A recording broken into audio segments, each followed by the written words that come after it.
Bingkai Ramadan. Bingkai Ramadan. Bincang-bincang sekitar Ramadan. Guru, waalaikumsalam. Mau puasa. Belum gak terus si Poli, alhamdulillah belum gak. Sebenarnya artinya hilang dunggal lingoli, bukan nama film dunggal Dewa mata lima nanti pasodikun, pasodikun Pasodikun kalau ada umpe, bawa ali pasodikun mau anu lo tam nak mai terier nak mai. Iya. Bol hamal mal awal dinggo lili. Ada itu. Yang bola lo uilalu mau Yang bola uilalu mau deh bodi pole lo dunggal latih tinggal patah lo bolong ngakali mau latih. Tidak boleh lagi mengungkit, diikhlaskan saja ria. Bola diikhlaskan itu waktu yang mari doto dunia deh. Dan hai pula di Ustadz Nanang Masaudi kan itu semua itu harus ikhlas, apalagi di bulan Ramadan dia. Foto-foto. Ramadan itu belajar untuk mengikhlas. Dia tan beto olang beto. Amal mai beto envelope olang beto. Bolo itu doh latih pertama bol. Assalamualaikum. Waalaikumsalam warahmatullahi wabarakatuh. Mai uti envelope. Ti Ustadz tur wala Ustadz buti waktu Ustadz. Derian Ustadz. Malu tapungal.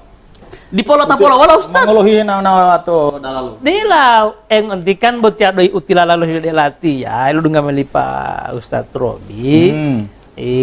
Jakati uti. Makanya itu latih Pak Ustadz Nanang. Beti jakati tilal tilong hebat tuh latih. Tidak usah lagi ungkit.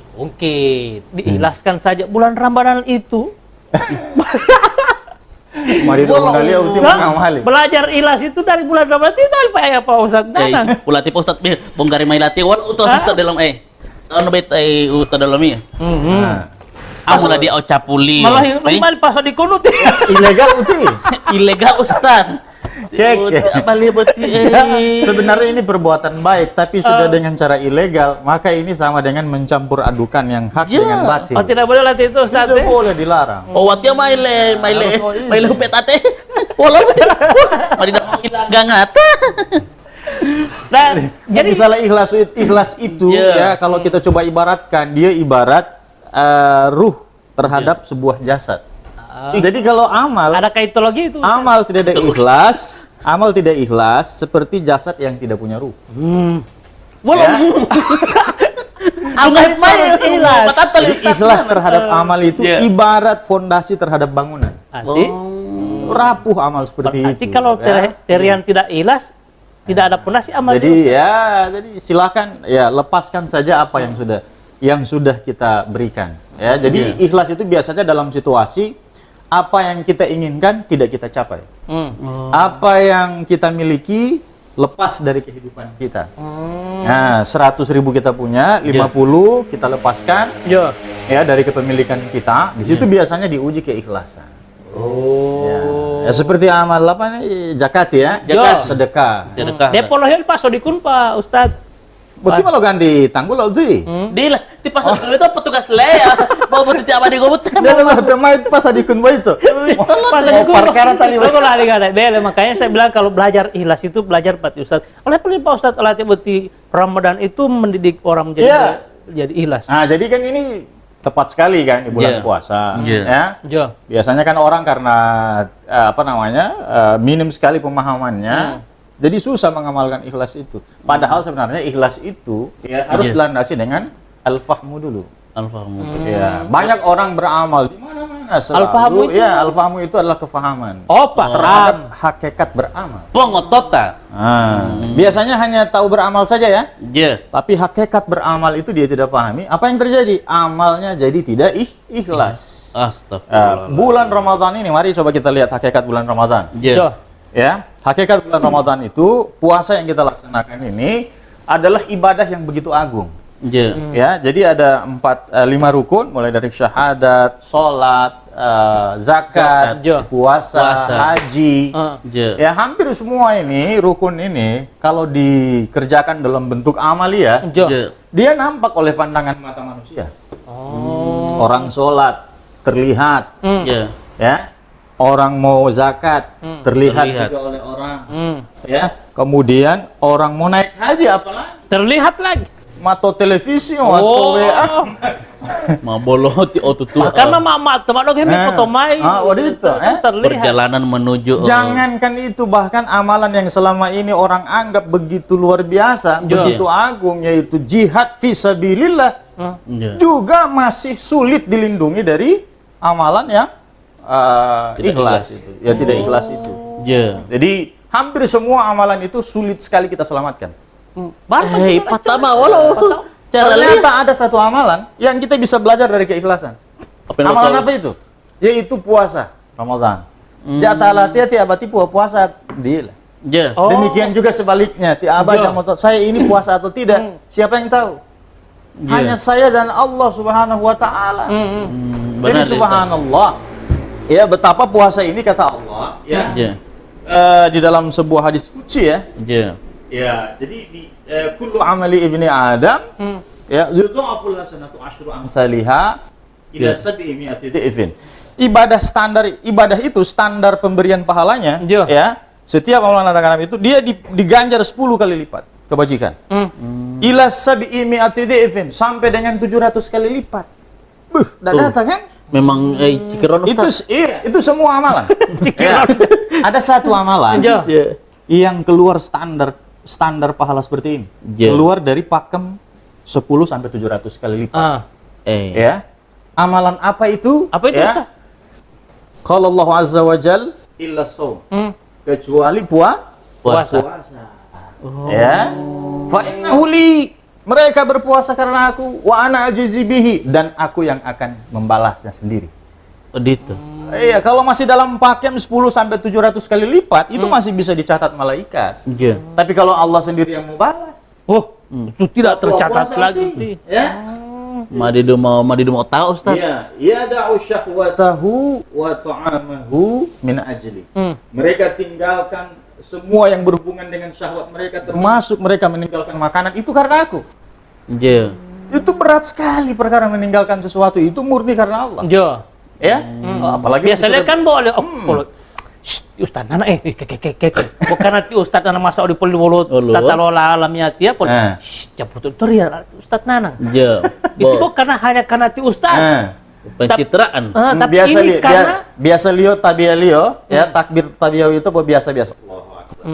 Karena Ilontong ngeliat Ustaz tadi balakanya, gagal. Allahu Akbar.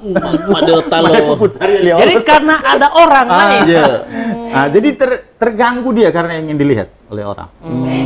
Ya, jadi penting sekali al-fahmu ini dalam rangka melandasi setiap amalan. Nah, kita mulai itu dari belajar di bulan Ramadan ini. Ya, dengan puasa ini subhanallah kita pahami hakikat daripada puasa itu, Masya Allah. Itu maksudnya Allah sendiri yang mengajar. Belajar ikhlas itu dan puasa itu. Iya, jadi motivasi kita puasa juga kan besar sekali. Salah satunya adalah dengan pahala yang besar tadi kan? Karena puasa ini, ya karena besarnya motivasi itu, karena puasa ini adalah amalan yang kita kerjakan memang murni karena Allah. Dia sulit sekali tercemar oleh kesyirikan. Orang kalau sudah puasa, ya kalau dia beriman, itu kalau dia sudah laksanakan puasanya, sulit sekali dimasuki oleh anasir-anasir berupa kesyirikan. Dia tidak akan peruntukan puasa itu kepada apapun. Ya, jarang sekali orang dipuji karena puasa. Tapi orang dipuji karena sedekah banyak sekali. Tidak akan pakai wartawan apa itu. Pokoknya, bos ya. So ada wartawan bos, pertama manoti televisi, radio, online, koran. Kalau dia tahu belum ada yang meliput, so ada wartawan di situ. Kalau belum ada, sabantar lagi. Bodong habari li Ustaz. Iya, jadi macam-macam ya. Keadaan orang itu tercemar oleh penyakit ria. Ya, jadi puasa ya salah satu bentuk amalan yang memang kalau kita kerjakan tidak ada sama sekali celah dimasuki oleh perbuatan ria. Tapi kan di bawah tapi puasa Pak Ustadz oleh istri. Puasa betul. Ya, jawab pokor puasa. Itu karena walaupun dia katakan dengan lisannya dan apa yang dia katakan juga karena ada sebabnya ya. Karena memang dia ingin mengingatkan orang-orang bahwa puasa itu tidak boleh melakukan perbuatan itu. Justru ini adalah tindakan yang baik. Tapi sebagus apapun ucapan dia bahwa dia sedang puasa, tetap orang tidak akan mengetahui keadaan hatinya, keadaan dirinya selama satu hari itu puasa atau tidak. Kualitas puasanya seperti apa? Ucapan dia ini shaim, bahwa aku sedang berpuasa itu adalah dalam rangka nasihat. bukan dalam rangka menyombongkan, Diri. membanggakan diri dengan ibadah puasa. Oh, itu Ustaz ya. Jadi beda. Orang yang tercemar dengan ria itu biasanya begitu dipuji, dia tambah amalnya. Oh, itu Itu tanda-tanda orang tercemar oleh ria. Bukan oleh rian ya. Ya, mahabil helati Tercemar oleh Macam mana mau rencana mula Ustaz supaya macam kau ada rian mau pemalan. Dia hepo ono helati ria atau rian buat kita kalau maili Ustaz. Yang kedua, begitu dicela, Iya. dia tinggalkan amalan itu. Ya, misalnya ada yang sedekah sedekah dia 10.000. Jo. Ya. Ya, tapi dia payah, kering, tipis, Lombok. Nyada power. Ada power. oh kaciri, Nyada span. Cepat 10.000. lombok, Ya. madi dulu itu. Nah, itu tanda orang yang tidak ikhlas dalam beramal. Ada yang kasih 50.000 hari ini. Odito, Itu 50.000. ada power. Tabal. Besok di ngali malis 100.000 lagi. Itu karena pujian Ustaz. Iya, tidak ada perkara menyatunya antara ya ikhlas dengan dan mencintai pujian. Tidak mungkin itu akan bersatu. Ya. Oleh karena itu amalan-amalan seperti itu tidak akan diterima oleh Allah Subhanahu wa taala. Ya. Itu jadi betapa luar biasa puasa ini melatih kita untuk benar-benar beramal secara ikhlas. Ustaz kadang-kadang Jadi juga al-fahmu itu kepahaman bahwa hakikat amal itu jangan dipersembahkan untuk manusia, bukan untuk mencari pujian, bukan untuk dibanggakan kepada orang, tidak, ya, bukan hanya untuk berharap ada balasan di dunia, tapi semata-mata kita ingin balasannya di akhirat. Kita berharap pahala Allah, kita tujukan juga untuk taqarrub ilallah, karena salah satu bentuk ketaatan itu dampaknya adalah meningkatnya keimanan. Ya, bukan bertambahnya keuntungan dunia. Nah, kalau dia berharap dunia, ya Allah kasih dunia saja, tidak lebih dari itu. main rugi. Dampak COVID-19 itu dunia. Yang kita harapkan dampak di akhirat nanti karena keikhlasan kita beramal di bulan puasa. Kalau kau bawa tauling ngoleh. Kadang-kadang ada Ustaz, ada yang juga tidak berhasil dengan amaliyah buti. Artinya ketika semakin berpuasa juga semakin heboh heli.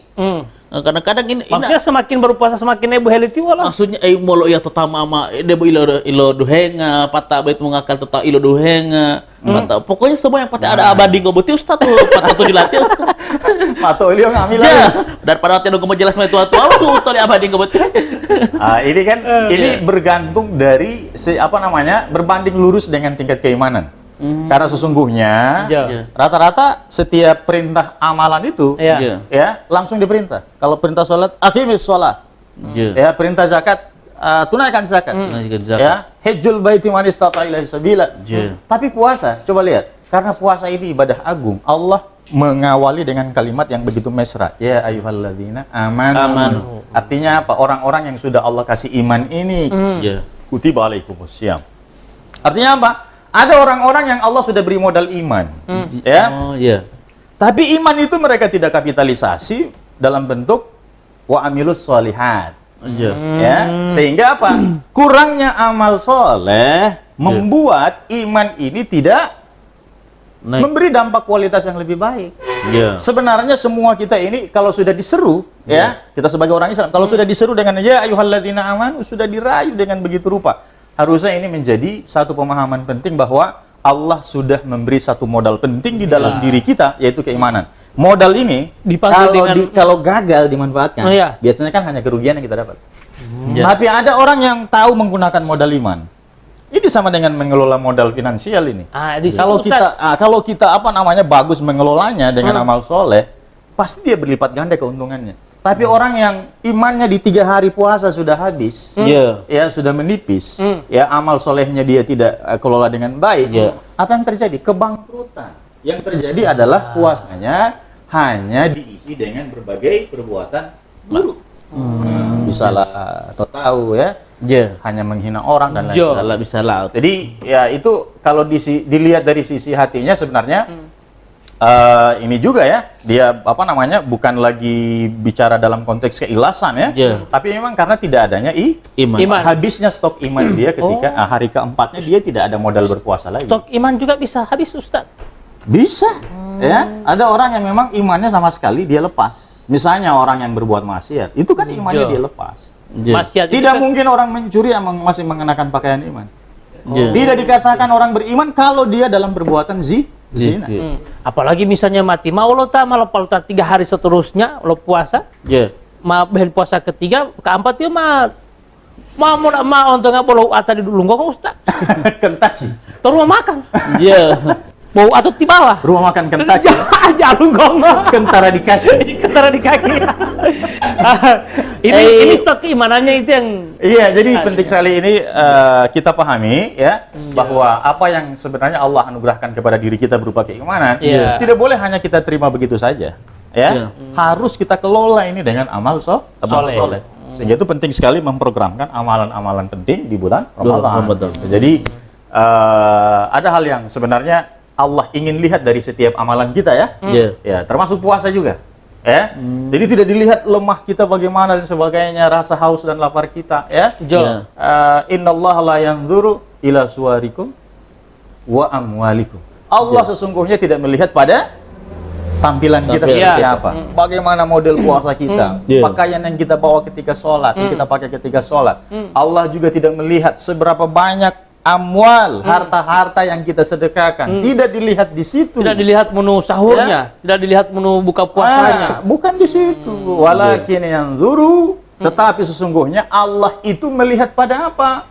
Fi qulubikum. Karena tempatnya ikhlas itu ada di dalam hati wa amalikum dan amal-amalmu gitu. Jadi ini penting. Jadi kalau ada orang yang hatinya sudah tidak ada iman lagi, hatinya sudah tercemar dengan berbagai macam penyakit, naudzubillah min dzalik. Ini akan berdampak pada rusaknya amal. Jadi boleh jadi ya. Kita kalau ada yang mengatakan atau kita ingin mengatakan bahwa apakah ada seorang penghafal Quran masuk neraka? Ada. Oh, ada. Adakah orang yang rajin sholat masuk neraka? Ada. Ada haji-haji yang masuk neraka? Ada. Ada. Siapa mereka? Penghafal Quran masuk neraka. Siapa sholat masuk neraka? Oh, haji masuk neraka juga. Nah, ini kan penting dipahami bahwa ternyata ada orang yang merasa sudah punya amalan bagus. Apa yang terjadi? Ya. Ternyata mereka peroleh sesuatu yang di luar harapan mereka kelak nanti di hari kiamat. Ini yang Rasulullah takutkan. Nabi tidak takut kita itu kelaparan. Nabi tidak takut umatnya itu kekurangan harta, tidak takut.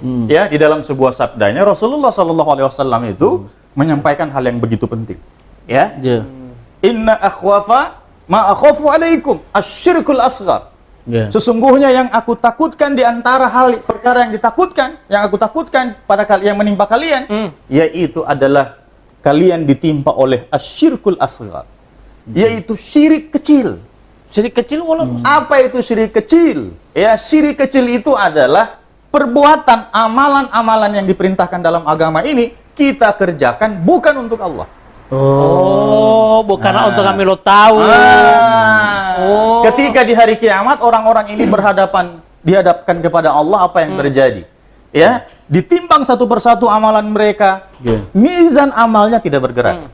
Ditimbang sholatnya tidak menambah mizannya. Ditimbang hajinya tidak bergerak amal itu. Timbangan amalnya. Apa yang terjadi begitu Allah tanyakan? Apa yang mereka jawab? Dulu kami merasa senang dengan pujian orang. Hemutabia karena tipe ustadz itu itu baru murid ustadz. Dia tambah sedekahnya hanya gara-gara dipuji oleh orang. Ya, ria, summa dan lain sebagainya. Banyak liputan-liputan. Gitu. Dan inilah syirik asghar inilah yang disebut dengan ria. Jati ria. Lagi dari abadi gitu Ustaz. Mau mali telepon tuh mau memahami murid tuh. Dia kan maksudnya kan ini harus jelas. Harus jelas. Rian ini melaksanakan sholat karena ria. Ya Allah ngolah masa tiap mau tabe-tabele. Ya ini juga hubungannya. Tapi kalau dilihat kaidah bahasa Arab biasanya ya. Kalau bahasa Arab itu ada huruf alif dan nun, biasanya itu menambah kekuatan makna kata. Kalau ria berarti sangat ria. Sangat ria. Misalnya Ramadan. Kalau Ramadan sangat panas. Berarti kalau Rian Sangat ria berarti. Iya. Ini hanya contoh kaidah bahasa Arab saja ya. Mahilam haling Allah ya Ustaz. Wah, bagus sekali. Masya Allah. Dan ini serius sekali. Jadi, Ya. Ketika di hari kiamat, orang-orang yang merasa sudah punya amal banyak di dunia ini, apa kata Allah? Mereka senang dipuji, mereka senang dilihat orang. Kemudian apa jawaban Allah kepada sikap mereka itu? Ya. Ketika timbangan tidak berubah ini. Idhabu, pergi kalian. Ilal ladzina kuntum tura'una fid dunya. Kepada orang-orang yang kalian harapkan pujiannya. Fanzuru, maka lihatlah. Hal tajidu indahum jaza. Apakah mereka bisa memberikan pahala kepada kalian? Nah, orang-orang yang di dunia suka memuji-muji itu ternyata di hari kiamat tidak bisa memberikan pahala. Sorry, orang tidak boleh memuji sekarang di akhirat ini. Jadi apa yang terjadi? Ya, mereka terjerumus ke dalam neraka. Apalagi kalau macam belok keadaan sekarang, Ustadz tuh. Ada 3 kelompok. Yang pertama kali, begitu hari kiamat, pengadilan Allah segera digelar. Siapa yang pertama kali diadili? Siapa Ustadz? Yang lo nggak lewat ya tamai mulu. Ria tadi itu. Ya, yang pertama kali diadili itu ada 3 kelompok dalam hadis Rasulullah. Yang pertama orang yang berjihad di jalan Allah. Ya, sudah berjihad di jalan Allah. Ya, kemudian Allah sebutkan nikmat-nikmat Allah kepadanya. Kamu gunakan untuk apa nikmat-nikmatku itu? Aku gunakan untuk berperang di jalan Allah. Bohong kamu, dusta kau. Ya, kau gunakan itu hanya agar orang menyebut kau seorang pemberani dan pahlawan. Dusta. Seret dia ke dalam neraka. Nah, bayangkan, ini orang berjihad masuk ke dalam neraka. Diadili yang kedua siapa? Ya. Yang kedua ini guru-guru agama, para orang belajar ilmu, orang pembaca Quran, penghafal Quran. Sini, kamu aku berikan fasilitas, nikmat-nikmatku. Kamu gunakan nikmat itu untuk apa? Aku gunakan untuk mengajarkan orang. Aku gunakan untuk syiar-syiar agamamu ya Allah. Dusta kau! Itu hanya gara-gara kau ingin dikatakan sebagai ahli ilmu. Kau hanya ingin dipuji sebagai orang yang ahli Quran. Seret dia ke neraka. Tidak ada manfaat lagi. Ya, diadili. Ternyata orang-orang seperti ini yang pertama diadili. Ikhlas. Ya, yang kita mengira mereka ini ahli surga. Tapi ternyata apa yang terjadi? Allah seret mereka ke dalam neraka. Karena apa? Ketidakikhlasan dalam beramal tadi. Kemudian yang ketiga diadili siapa? Orang-orang kaya, orang-orang berharta itu. Ya. Diberikan nikmat harta. Iya. Untuk apa? Untuk sedekah bantu orang. Tidak. Karena kamu ingin dijuluki sebagai orang dermawan. Nah, akhirnya orang-orang kaya yang suka banyak sedekah di dunia itu diseret ke dalam neraka. Karena dia membantu dengan kekayaannya karena ini dipuji, julukan dermawan. Ya. Nah, naudzubillah. Jadi jangan sampai justru hanya karena gelar-gelar dunia itu kita beramal. Gitu. Jadi penting sekali untuk menjaga amal kita ini agar tidak tercemar oleh penyakit ria. Ini yang ditakutkan oleh Rasulullah. Jadi makanya yang dibicarakan oleh Ustadz dari awal itu, puasa itu justru mengajarkan kita bagaimana kita bisa beramal dengan ikhlas. Iya, ini amalan puasa yang tidak mungkin kita tunjukkan dengan satu gerakan fisik kan? Apalagi dalam zaman sekarang Ustadz. Iya, kalau puasa kan bisa gerakan fisik dilihat orang, kita bisa perbagus. Tapi puasa mau kasih tunjuk bagaimana deh? Tidak boleh.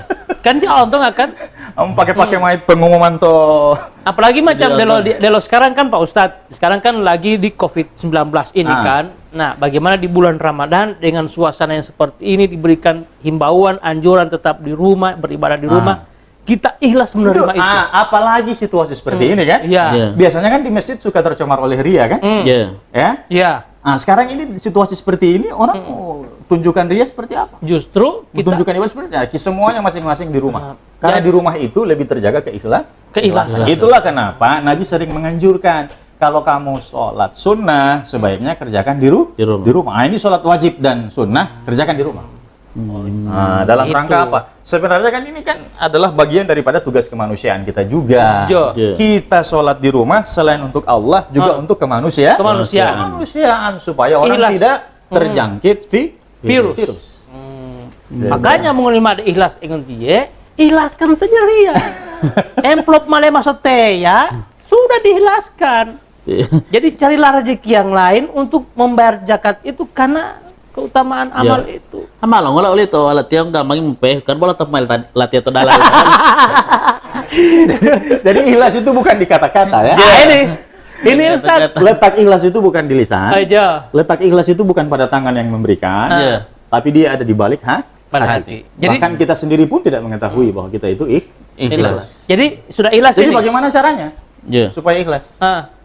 Kalau cara dulu Ustaz. Pertama memahami hakikat daripada amal itu. Ya. Yang kedua, ya biarkan saja, cuek saja. Ya, jangan terlalu peduli. Kalau kita sudah punya rasa Tidak perlu khawatir, diingat-ingat lagi maksudnya. Iya. Ya, jadi kalau kita sudah ada rasa takut, ria, tidak ikhlas, itu sudah bagian daripada keimanan. Silakan kalau mau sedekah di masjid ya masukkan aja. Ya. Bagaimana? Lama-lama pasti nanti ikhlas juga kan? Olol, mau ikhlas kan? Anak di masjid itu atau terima. Anak mau balik. Aturan aja ikhlas. Ya. Dulu anak tamu ada masjid itu aja bodoh kayak mau. Dia mau mulai dari Pak Mas. Oleh Pak Paul Pak Sodikun itu. Pak Sodikun. Mulai Pak Nuhut Pak Sodikun. Terima kasih Pak Ustaz. Oke ya. Insya Allah kita senantiasa berdoa terus. Mudah-mudahan puasa ini benar-benar bisa membentuk pribadi kita. Amin. Ya. Insya Allah. Di setiap amalan kita. Ya, body top ya. Iya. Insya Allah bertemu lagi ya. Dalam suasana lebaran. Ya, walau kali Pak Ustaz nang masuk dia miatnya pasti sejuk. Ya. Sejuk to kulkas uti. Karena penjelasan Ustaz. Mau patu date apa? Terima kasih Ustaz. Oke, wassalamualaikum. Waalaikumsalam. Kenapa mulai Pak Sodikun itu? Dulu waktu mahila jaket toli Pak Sodikun bait. Nah. Bingkai Ramadan. Itulah bincang-bincang sekitar Ramadan atau Bingkai Ramadan. Mauna